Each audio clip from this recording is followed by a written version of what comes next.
Nakatanggap ang mahigit 1,000 taxi driver ng tig-3,000 cash assistance mula sa Baguio City LGU.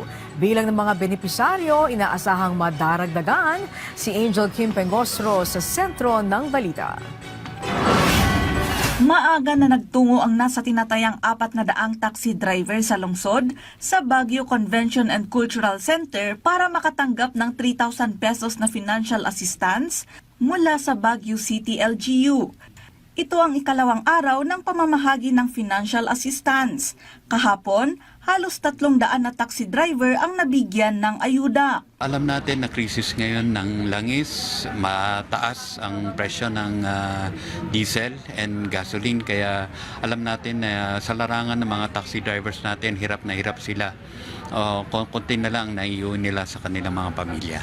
Malaking tulong ang financial assistance para kay Rolando Mendoza na 35 taon nang nagmamaneho.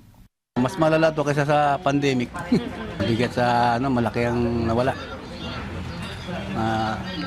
Yung ang pag nagkarga ka ng 4,000 sa tangke, parang hinipa lang yung tangke.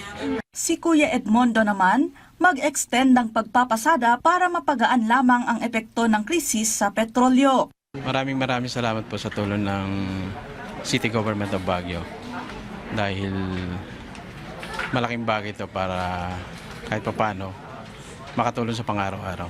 Batay sa initial list ng City Social Welfare and Development Office, aabot sa 1,537 na taxi driver ang mapagkakalooban ng financial assistance. Posible namang mas dadami pa ito dahil extended ang pagrehistro at pagpapalista sa mga taxi driver ng lungsod. Mula sa Assistance to Individuals in Crisis Situations o AICS ng CSWDO, ang pondo na ginamit para dito.